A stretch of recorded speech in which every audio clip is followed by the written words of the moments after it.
오늘 나눌 본문 말씀은요, 신약성경 사도행전 2장 42절로 47절 말씀입니다.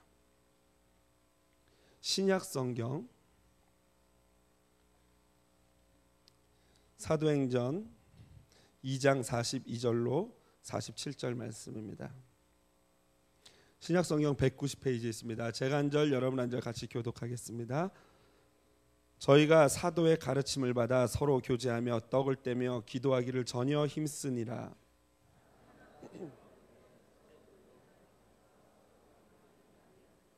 믿는 사람이 다 함께 있어 모든 물건을 서로 통용하고 날마다 마음을 같이하여 성전에 모이기를 힘쓰고 집에서 떡을 떼며 기쁨과 순전한 마음으로 음식을 먹고 하나님을 찬미하며 온 백성에게 칭송을 받으니 주께서 구원받는 사람을 날마다 더하게 하시니라. 아멘. 미국에서 한 조사기관이 조사한 바에 의하면요, 교회가 성장하기 위해서는 3P가 필요하다고 합니다. 3P, P자로 시작하는 단어들이죠. 그것이 무엇이냐면 첫 번째 프리칭입니다. 프리칭, 설교.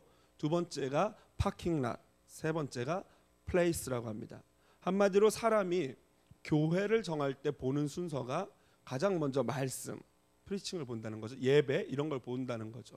두 번째로는 파킹랏이래요.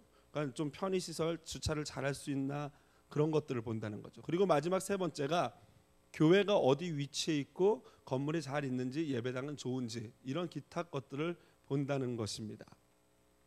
제가 질문 하나 드리고 싶습니다. 사랑하는 우리 에브리데이 교회 3부 예배 출석하신 성도 여러분, 에브리데이 교회 왜 오셨어요? 잠깐만요. 옆에 분에게 한번 물어보시죠. 어떻게 오셨어요? 하고 물어보세요. 이럴 때 별걸 다 물어보십니다. 이러시면 안 돼요. 오케이. 저는 신방을 가면요, 오래된 분이건 새로 등록하신 분이건 이 질문을 해요. 어떻게 우리 교회 등록하게 되셨어요? 뭐 때문에 우리 교회로 결정하셨어요? 라고 여쭤보면요, 10중 8구 거의 대부분은 거의 100% 가까운 분들이 말씀이 좋아서 은혜를 받아서 예배 갔더니 그날이 완전히 내가 꼬꾸라진 날이었다라고 막 간증까지 하시는 분들이 있더라고요. 얼마나 감사한지 모르겠습니다. 솔직히 교회를 왜 정하셨어요? 했는데 파킹장이 너무 넓더라고요. 막 교회 왜 정하셨어요? 밥이 너무 맛있어요. 이러면 정말 마음이, 물론 그런 것도 굉장히 중요하지만 만약 그것 때문에 했다면 마음이 조금 씁쓸했을 거예요. 그런데 예배가 좋고 말씀이 좋다 그러니까 얼마나 감사하고 기쁘고 자랑스러운지 모르겠습니다. 여러분, 사실 그런 이유로 우리 교회를 선택한 여러분들은 굉장히 수준 높은 성도님들이세요. 우리 옆에 분에게 한번 다시 격려해 줍시다. 이제 봤더니 훌륭하신 성도님이십니다.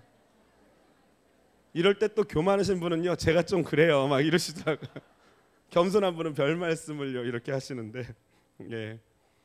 한 가지 더 질문 드리고 싶습니다. 과연 우리가 주님이라고 부르는 우리 예수님이 바라시는 가장 주님이 꿈꾸시는 교회는 어떤 교회일까요? 그냥 방금 우리가 말한 것처럼 은혜만 있고 감격만 있으면 그것이 주님이 과연 바라시는 교회일까요? 바꿔 다시 말하면요, 예배 가운데 정말 그 말씀을 들으면서 정말 옳은 말씀이야, 정말 내게 하는 말씀이야 하고 감동이 있고 마음이 뜨거워지고 눈물이 흐르고 그런 감동이만 있다면은 그러면 그 교회가 바로 주님이 바라시는 그 교회인가요? 과연 주님이 꿈꾸시고 바라는 교회는 어떤 교회일까요? 성경 어디에도요, 예수님이 내가 바라는 교회는 첫째, 둘째, 셋째 이상이라고 말한 게 없어요. 하지만 성경에 나온 여러 가지 말씀과 사건들을 통해서 주님이 원하시는 교회가 어떤 교회인지를 너무나도 명확히 알 수 있게 우리에게 말씀을 주셨어요. 충분히 알 수 있습니다.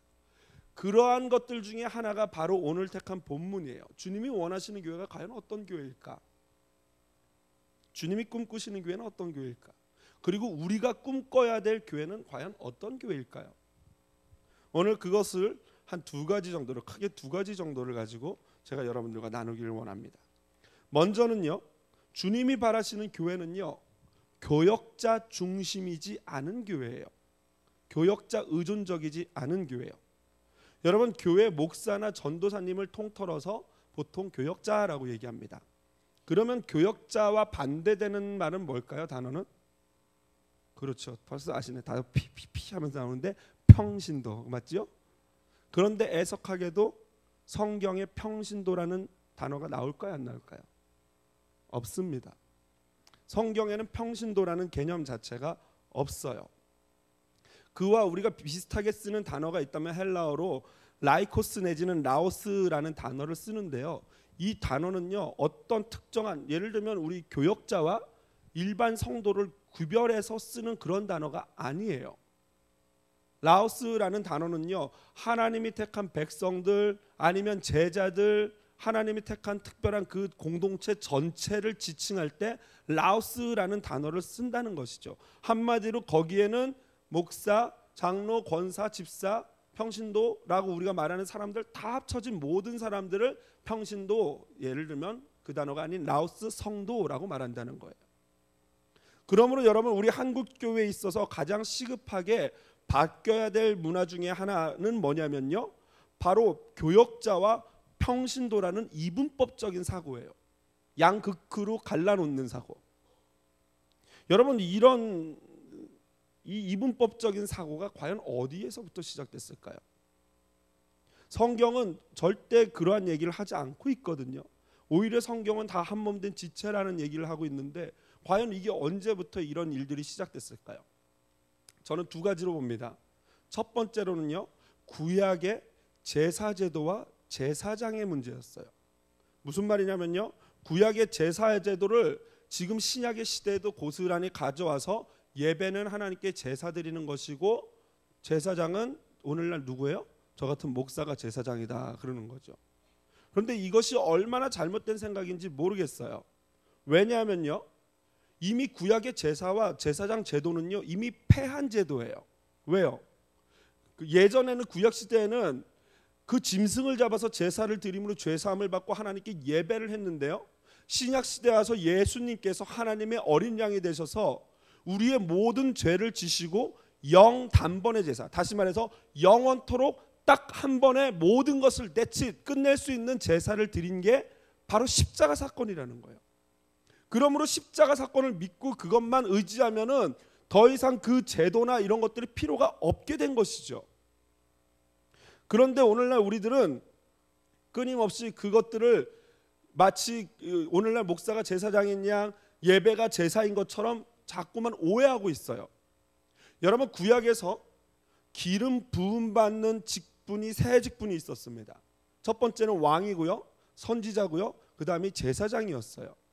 그들을 그래서 기름 부음 받았다라고 해서 그리스도, 기름 부음 받은 자라는 단어를 사용해요. 그런데 여러분, 신약에 와서 예수님의 호칭, 별칭이 뭐였어요? 예수 그리스도. 그렇죠. 그건 이건 무슨 말이냐면요, 구약의 그 왕의 직분, 제사장의 직분, 선지자의 직분이 신약 시대에 와서 예수님으로 완성되어지고 그 안에서 모였다라는 거예요. 따로 나눠져 있던 불완전한 그 직분들이 예수님이라는 존재 안에서 완성되어지고 모인 거예요. 이것을 뭐라 그러냐면요, 그리스도의 삼중직이라고 그래요. 그러므로 온전한 왕인 분은 예수님이시고 온전한 제사장도 예수님이고 온전한 선지자도 예수님이기 때문에 더 이상 그런 것들이 필요 없다라는 것이죠. 한마디로 우리와 하나님 사이에 예수님 외에는 더 이상 아무것도 들어올 필요가 없는 거예요. 그래서 사도 베드로가 첫 번째 보낸 편지에 말하기를 오직 너희는 택하신 족속이요 왕같은 제사장들이요 거룩한 나라요 그의 소유된 백성이니 라고 말하고 있어요. 베드로전서 2장 9절에요. 여러분, 여쭤볼게요. 그러면 오늘날 예수님이 십자가에서 달려 죽으신 그 시기가 지난 오늘 은혜의 시대를 살아가고 있는 우리들에게 영적인 제사장은 누구예요? 네? 이때 갑자기 목사님이요 이러면 제가 절망할 수밖에 없습니다.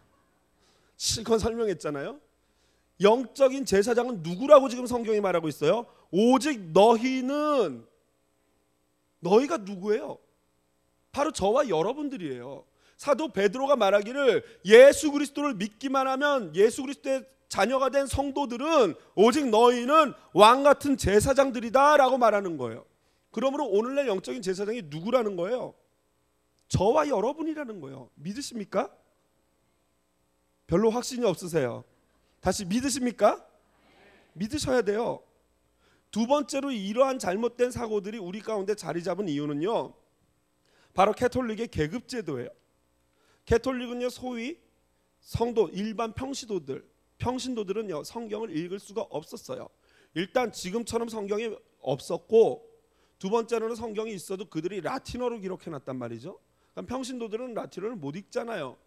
그러면 성경을 읽고 들을 수 있는 시간은 오직 교회 갔을 때 사제들이, 라틴어 공부 잘하는 사제들이 막 이렇게 라틴어로 어나나나 하고 읽으면요, 성도들은 그냥 이러고 졸다가 오는 거예요.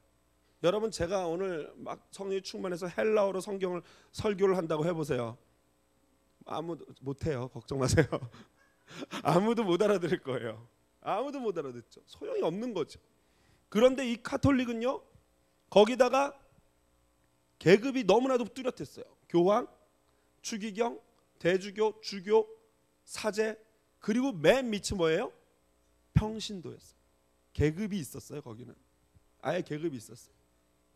그러다 보니 당연히 교황은 교황처럼 대접을 받는 거죠. 마틴 루터가요, 원래 사제였잖아요. 이렇게 자기가 성경을 라틴어로 읽고 실제 삶을 보니까요, 성경이 말하는 게 아니거든요 지금. 그러니까 마틴 루터 안에 계속 이 스트럭이 있었겠죠. 성경은 다르게 말하고 있는데 우리의 현실은 그렇지 않단 말이죠.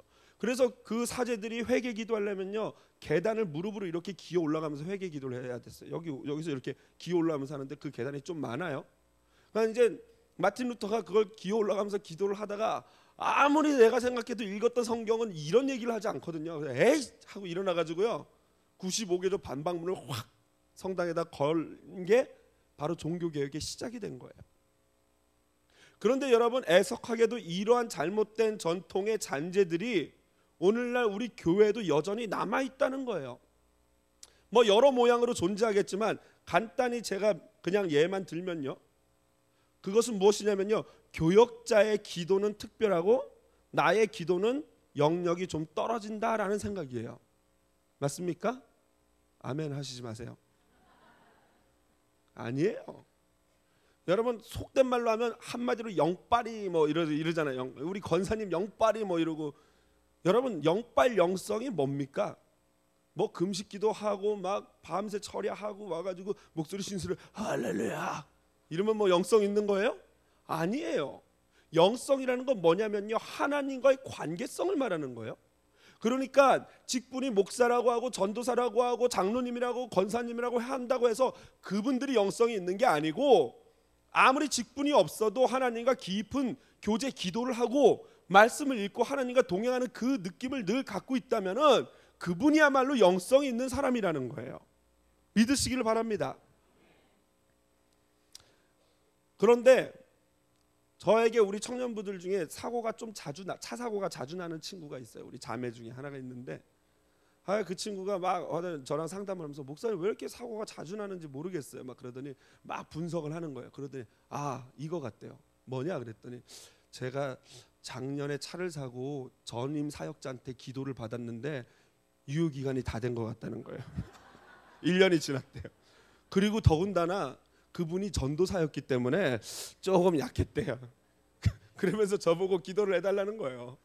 물론 그 친구가 믿음이 있는 친구고 뭐 농담으로 이제 농담반 진담반 그렇게 한 건데, 제가 기도를 해줬을까 안 해줬을까요? 안 해줬어요. 왜 안 해줬을까요? 제가 생각해 보세요. 기도를 했어요. 그런데 6개월 만에 사고가 났어요.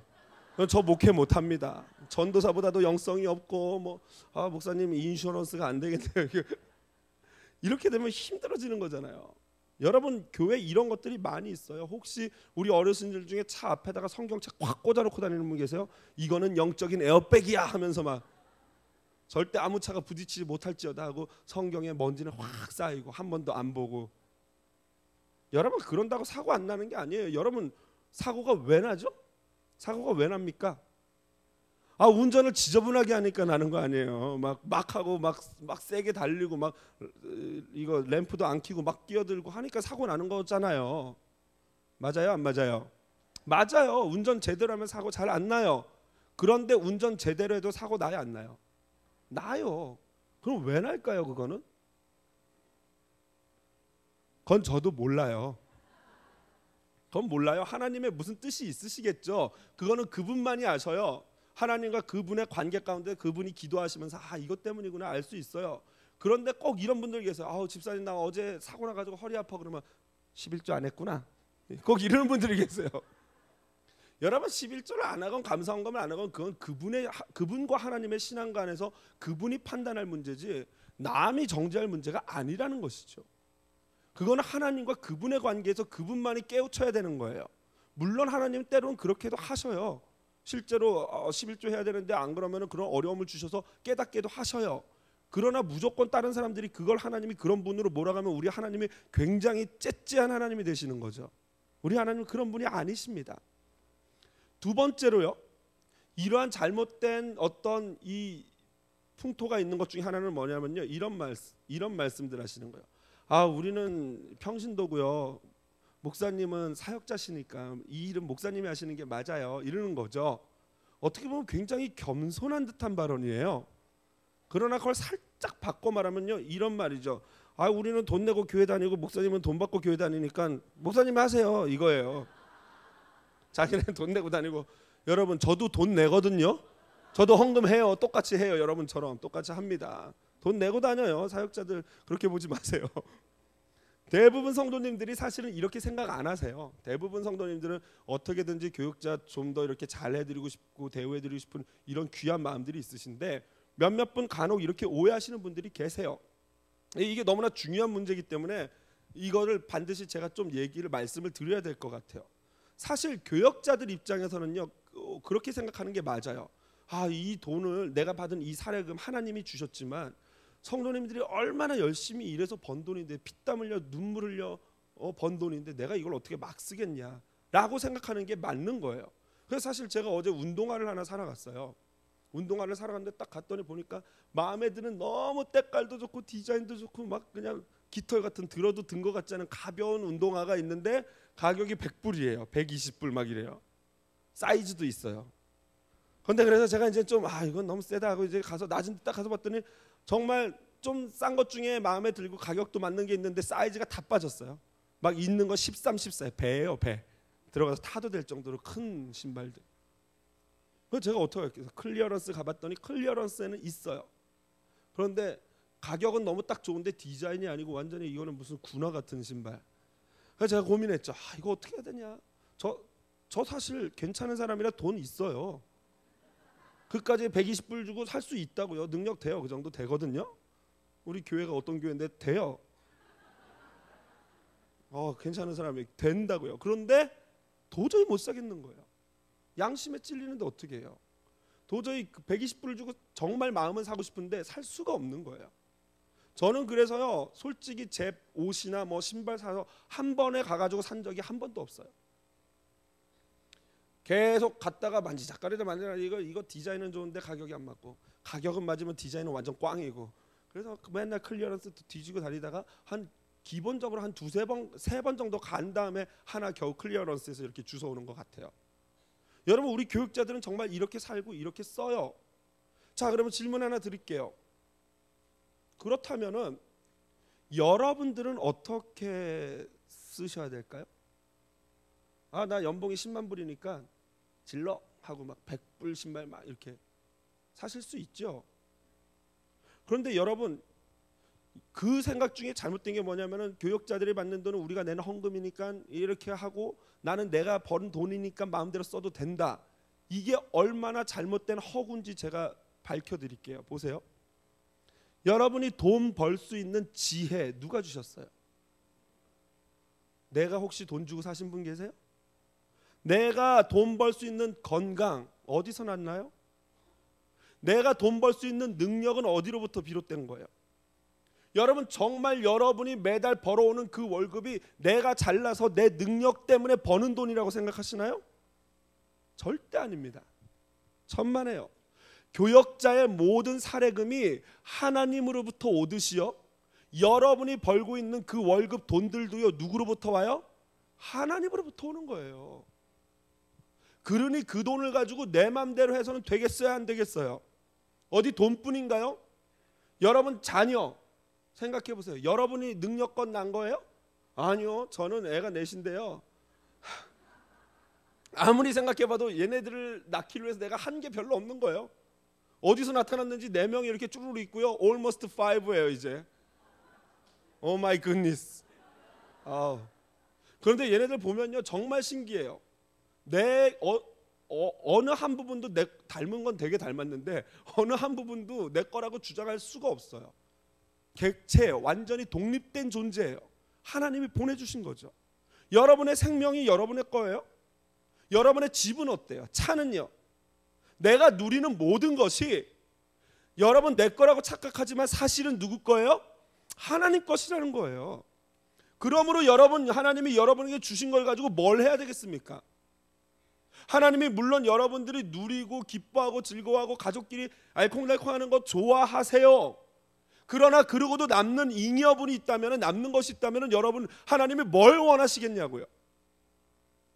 오늘 본문에서 우리가 주목해야 될 또 다른 단어가 하나 있다면요, 바로 42절에 나오는 서로라는 단어예요. 초대교회는요, 몇몇 사도만이 잘 해가지고 부흥한 게 아니에요. 초대교회는 바로 평신도라고 불리우는 그 사람들이 서로 교제하며 먹을 떡을 떼며 기도하기를 전혀 힘쓰면서 그 가운데 초대교회가 부흥하기 시작한 거예요. 여러분, 그러므로 주님이 원하신다면 여러분의 열정, 여러분의 능력, 여러분의 시간, 모든 것을 다 하나님께 드려야 된다는 사실입니다. 두 번째로요, 주님이 꿈꾸시는 교회는 어떤 교회인가? 첫 번째가 교역자 중심이지 않은 교회라 그랬어요. 한마디로 소위 평신도라고 하는, 여러분들이 정말로 현장에서 뛰고 정말로 여러분들이 즐거워하고 다 같이 힘을 모아 서로 교제하는 그런 교회라고 말했어요. 그런데 두 번째 주님이 꿈꾸시는 교회는 무엇인가?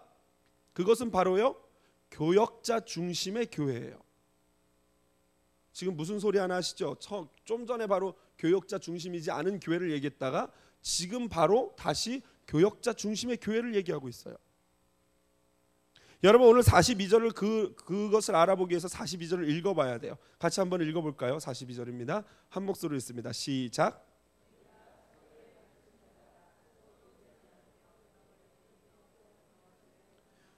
여러분, 그렇습니다. 초대교회의 모든 사역은요, 교제, 섬김, 이런 모든 사역들이요, 바로 여기 저희가 사도의 가르침을 받아 로부터 시작하는 거예요. 하나님의 말씀을 통해서 가르침을 받고 거기에서부터 모든 사역이 시작된다는 것이죠.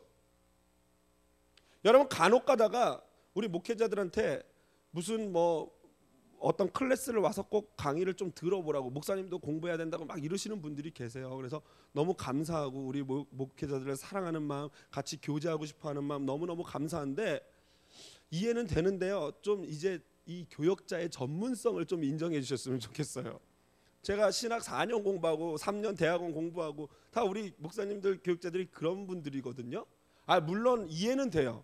여러분들 어르신들의 눈으로 보면 교육자들이 어리고 덜 떨어지고 좀 부족해 보이는 것이 또 일정 부분 사실인데, 여러분 기도해 주시고, 우리 교육자들은요 성도님들의 기도를 먹고 자라요. 믿어주시고 기도해 주시고 도와주셔야 되는 거예요. 여러분, 구역에도 보면요, 교구에도 보면은 이렇게 딱 봐가지고 우리 목사님 딱 보니까 옆에 목사님이 더 잘생겼단 말이에요. 누구라고 말은 못하겠지만 옆에 목사님이 더 잘생겼어요. 그러면 내 구역 목사님이 있음에도 불구하고 잘생긴 목사님한테 가서 상담을 하고 얘기를 하는 거예요. 이러면 돼요, 안 돼요? 돼요, 안 돼요? 안 되잖아요. 그러면 그 못생긴 목사님 얼마나 힘들어요. 여러분, 우리 집 아버지가 보니까 좀 못생겼어요. 그래서 옆집에 가서 아버지라고 부르면 돼요, 안 돼요? 안 되는 거예요. 여러분, 이게 교회의 질서예요. 하나님이 세워준 그 질서대로 내게 맡겨준 구역 담당 목사님이 있으면 그분에게 믿음으로 기도받고 상담하고 해야지, 그거 마음대로 막 이렇게 가면 안 되는 거예요. 물론 얼마든지 또 교제할 수 있어요, 그걸 넘어서서. 그러나 기본 질서를 말씀드리는 거죠. 요즘요 이 한국 의사 선생님들 의사 활동하기 진짜 힘들어요. 왜 그런지 아세요? 인터넷이 너무 발달하다 보니까 이분들이 모든 정보를 가지고 와요. 그리고 병원에 와가지고요, 의사 선생님 여기 목이 경추 7번 여기 골절이 어떻게 됐는데요, 제 생각에는 이렇게 해주시면 될 것 같아요. 그 병원 왜 왔어요? 병원 도대체. 소아과는 더해요. 옛날에는 의사 선생님들이 하얀색 가운 입고 막 이렇게 속된 말로 가오를 잡으시면서 이렇게 있었는데, 요즘 소아과는요 막 애들 달래느라고 의사 선생님들이 멜빵 바지 입고 있어요. 거기다가 막 이거 막 쓰고 안녕 얘 아까꿍 하면서 사탕 먹을래 막 이러면, 제가 그걸 보면서 참 처절하다, 먹고 살기 힘들다 이렇게 하죠. 그러나 그렇다고 해서 그 의사 선생님의 전문성을 우리가 무시할 수 있나요? 그분이 전문가인 거예요. 의사 선생님들의 전문성을 인정하듯이 교역자의 바로 그 전문성을 우리가 인정해야 된다는 것이죠.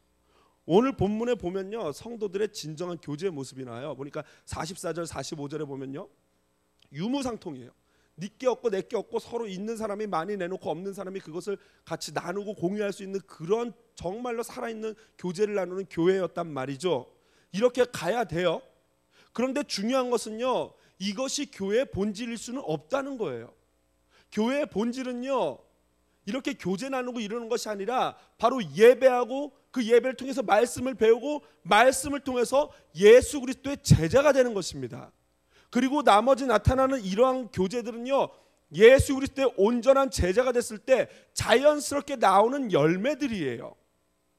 그러므로 여러분, 우리가 이 자리에 계신 여러분들이 이렇게 주일 예배 참석하고 수요 예배 참석하고 금요 기도에 참석하고 구역 예배 참석하는 건요, 너무나도 중요하고 필요한 일이라는 거예요. 여러분, 그런데 한번 질문 드리고 싶어요. 여러분의 소그룹은 어떠세요? 정말로 그 여러분의 소그룹 가운데 말씀의 활동력과 영성이 나타나고 있습니까? 만나서 무엇을 하시나요? 물론 먹고 마시는 교제가 굉장히 중요해요. 그러나 그 가운데 말씀이 빠져 있다면 그거는 세상 동호회와 똑같은 거예요. 물론 얼마든지 지금은 그럴 수 있어요. 그러나 우리가 가야 될 길은 뭐예요? 말씀 중심의 소그룹이라는 거예요.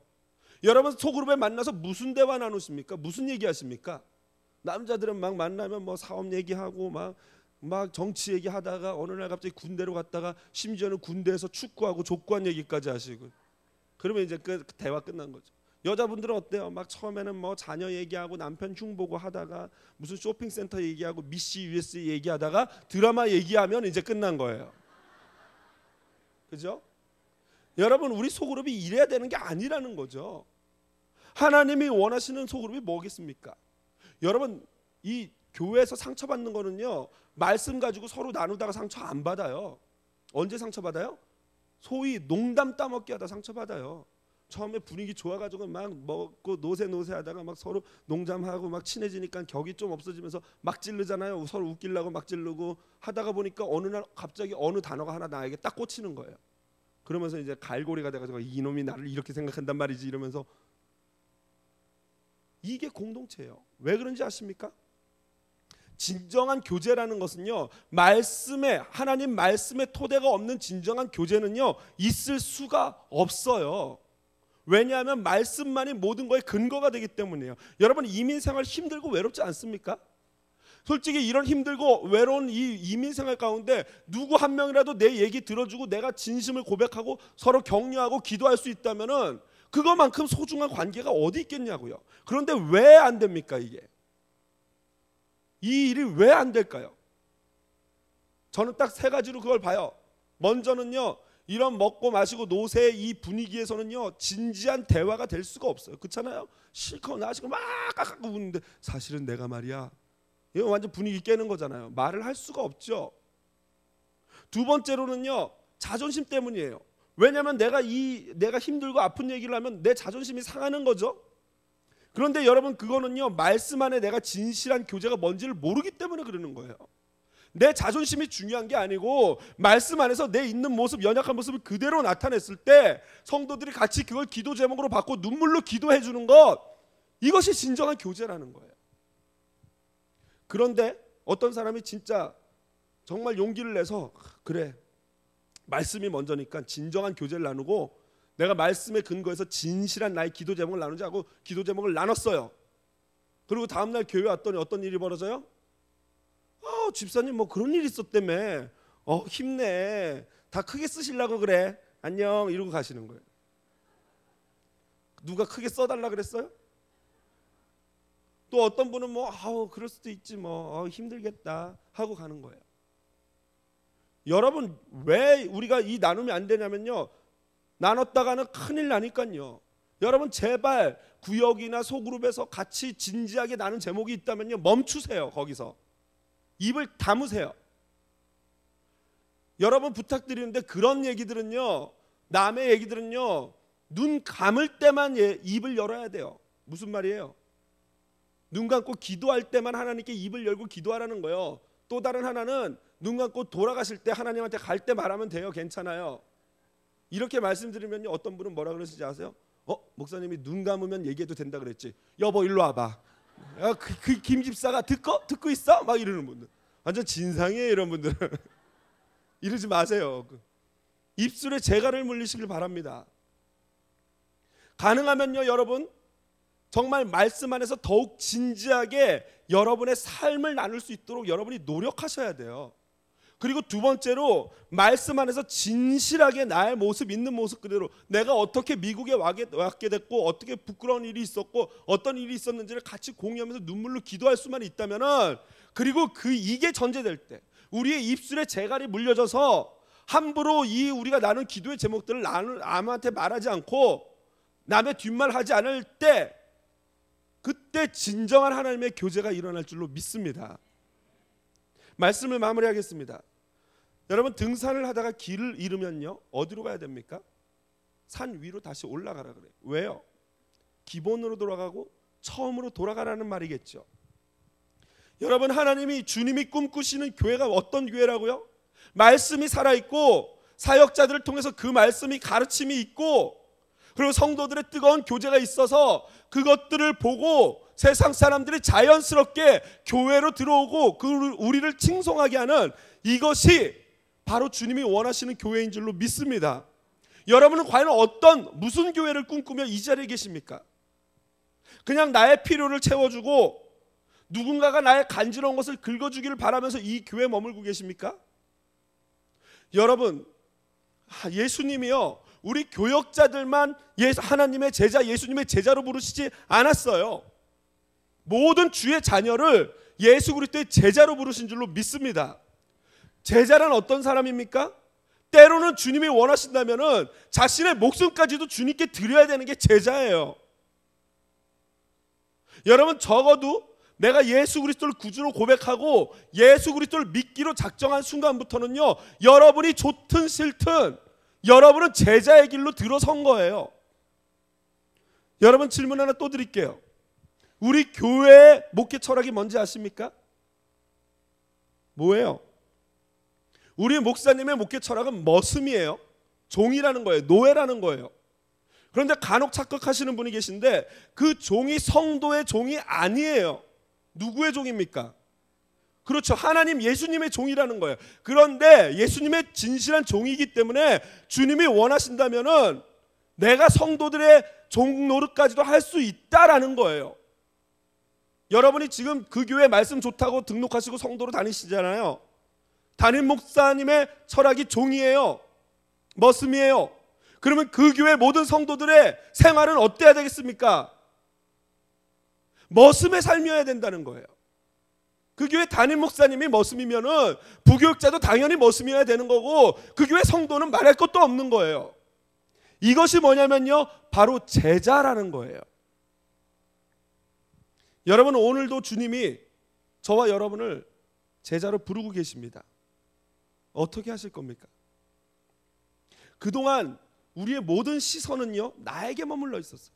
내가 너무 힘들고 이민 와서 불쌍하고 관계의 문제가 있고 재정의 문제가 있고 자녀의 문제가 있고 너무나도 아픈 문제들이 있어요. 우리 가정에 아픈 문제들이 실제로 존재해요. 고칠 수 없는, 어떻게 바뀌지도 않는 그런 문제들이 존재해요. 주님이 그걸 아실까요? 모르실까요? 아십니다. 그런데 여러분 이거 아십니까? 수도꼭지만 틀면 물이 나오고요, 추위를 피할 수 있는 집이 있고, 자가용이든 그게 대중교통수단이든 내가 타고 다닐 차가 있고, 옷이 있고, 먹을 음식이 있다면요, 그 사람은 전 세계 상위 15%의 사람이라는 거예요. 제가 볼 때는 적어도 이 방에 계신 분들은 거의 그 15% 이상에 들지 않을까 생각이 되는데요. 여러분 또 그거 아십니까? 오늘 저희가 이렇게 예배드리고 있는 이 아침에도요, 전 세계적으로 2만 6천 명의 제 아들, 딸과 같은 애들이 죽었다는 거예요. 왜요? 못 먹어서, 그리고 충분히 예방접종만 하면 살 수 있는 그 질병 때문에 2만 6천 명이 오늘도 아침에 죽었다는 거예요. 그런데 대부분 예수님을 모르는 상태에서 죽는 거예요. 여러분 어떻게 하실래요? 여러분 우리가 어떻게 살아야 되겠습니까?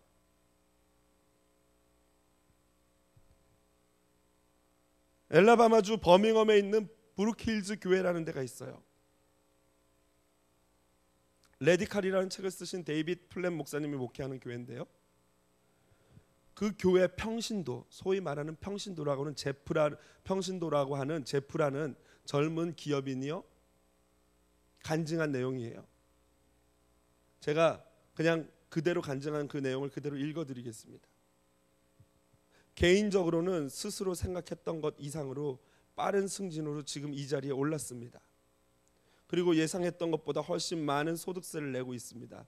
저는 지금까지 이루 말할 수 없을 만큼 큰 축복을 받았습니다. 경제적으로도 아내가 일하지 않아도 충분히 먹고 살 만큼 되었습니다.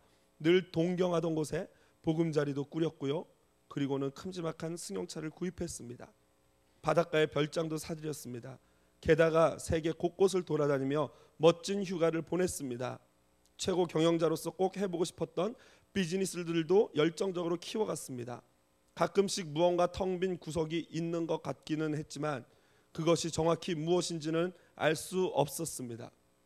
7살 때부터 교회에 다녔고 스스로 그리스도인이라고 생각했지만 사업을 버리고 출세를 하면서 차츰 주님을 쫓는 대신 물질과 성공을 따라갔습니다. 그런데 작년에 삶이 완전히 바뀌는 일생일대의 경험을 하게 되었습니다. 온두라스 테구시갈파의 매립장에 갔을 때였습니다. 산처럼 쌓인 쓰레기 더미에 움막을 치고 살면서 폐기물을 뒤져서 먹을 만한 것을 찾는 남자와 여자, 어린이들을 보았습니다.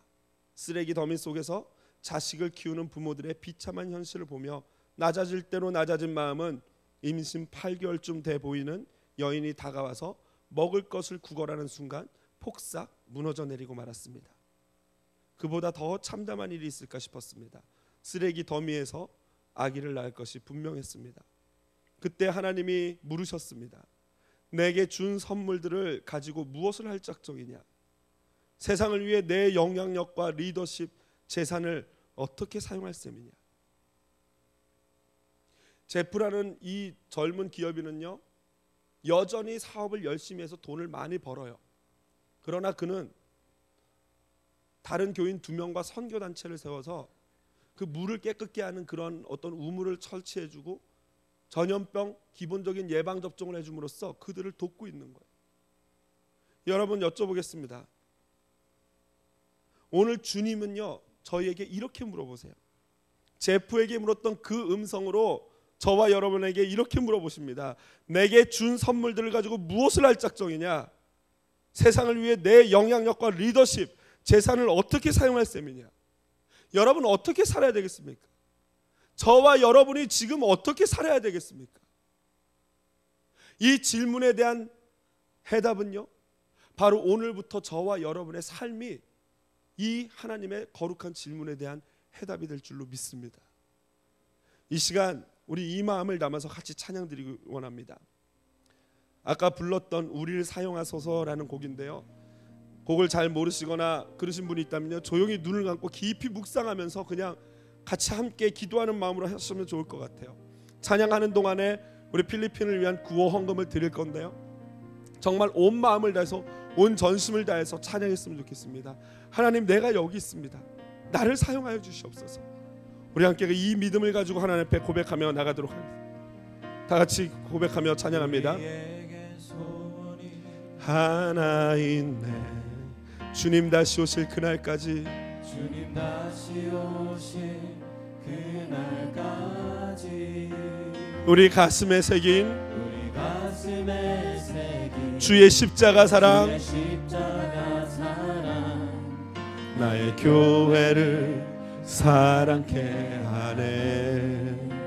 주의 교회를 향한 우리 마음, 희생과 포기와 가난과 고난, 희생과 포기와 가난과 고난, 하물며 죽음조차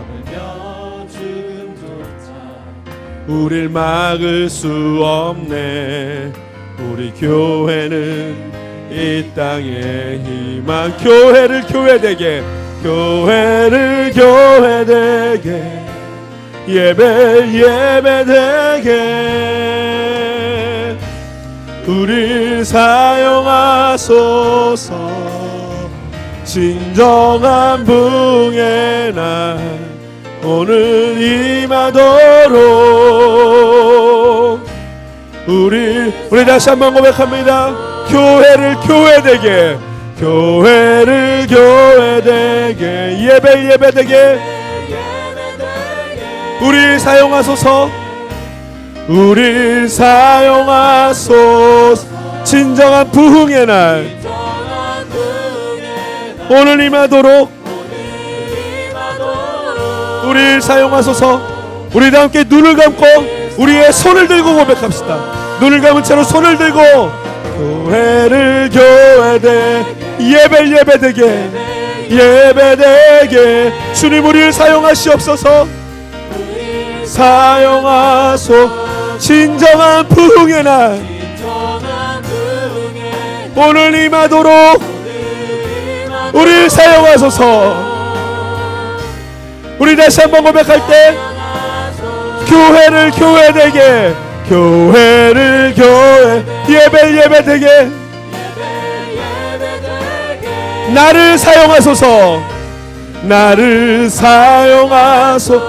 진정한 부흥의 날 오늘 임하도록 나를 사용하소서. 나를 사용하소서. 여러분 손을 든 채로, 눈을 감은 채로, 가슴에 손을 댄 채로 우리 주님께 기도합시다. 오늘 이 자리에 있는 모든 자들은 하나님의 부르심을 받은 제자들입니다. 상위 15% 안에 있는 자들이에요. 여러분 우리가 어떻게 살아야 되겠습니까? 여러분 주님께 내 삶이 주님의 그 물음에 대한 응답이 되게 하여 주시옵소서 기도하시고요. 또한 이 시간 고통을 겪고 있는 필리핀에 있는 많은 이재민들을 위해서 우리가 이름도 알 수 없고 얼굴도 모르지만 그들을 위해서 함께 중보하며 기도하는 시간을 갖도록 하겠습니다. 다 함께 기도하시겠습니다. 하나님 감사합니다. 주여 아버지 하나님 주여 아버지 하나님 주님 아버지 우리를 제자로 부르십니다. 내가 어떻게 살아야 되겠습니까? 주님 보여주시고 아버지 보이신 것을 가게 하시옵소서.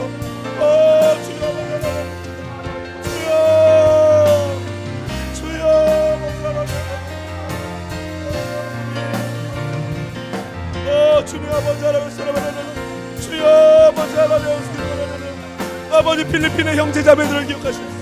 그들을 도우시고 그들을 일으키시옵소서. 그들과 함께 하시길 간절히 원합니다. 주여 그들을 위로하시고 새 힘을 공급하시옵소서. 주님 아버지 하나님 우리 다 함께 자리에서 일어나서 고백합니다. 자리에서 일어나서 주님께 교회를 교회되 예배 예배되게 우리를 사용하소서. 우리를 사용하소. 진정한 부흥의 날 오늘 임하도록 우리를 사용하소서. 우리 다시 한번 찬양할 때 우리의 두 손을 높이 들고 교회를 교회되게, 교회를 예배 예배되게, 예배되게 우리를 사용하소서. 진정한 부흥의 날 오늘 임하도록 주님 나를 사용하시옵소서. 나를 사용하소서. 하나님, 오늘 깨닫습니다. 어떤 특별한 교역자나 장로님이나 권사님들이 하나님의 예수 그리스도의 제자가 아니라 바로 내가 예수 그리스도의 제자임을 오늘 깨닫습니다. 하나님, 제자된 삶을 살길 원합니다. 주님이 무엇을 나에게 요구하시든 아낌없이 주님께 돌려드릴 수 있는 자가 되게 하여 주시옵소서. 오늘 그 마음으로 귀한 헌금 드립니다. 여러가지 모양으로 헌금 드립니다. 이 헌금이 쓰이는 곳곳마다 놀라운 하나님의 제자들이 일어나게 하여 주시옵소서. 하나님, 고통받고 있는 필리핀의 형제자매들을 기억하시고 그들을 도와주시옵소서. 그러나 우리가 낸 이 헌금들, 우리가 낸 이 힘들로 말미암아 하나님의 도움을 허락하여 주시옵소서.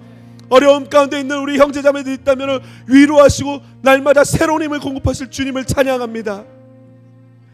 이제는 우리 주 예수 그리스도의 은혜와 살아계신 하나님의 사랑과 성령님의 감동 역사 교통하심의 은혜가 오늘 온전히 예수 그리스도의 제자가 되기로 결단하는 귀한 성도들의 머리와 그들의 가정과 그들의 삶과 그들의 자녀와 그들의 직장과 그들의 학업 위에 사업 위에 영원토록 함께 하시기를 간절히 축원하옵나이다. 아멘.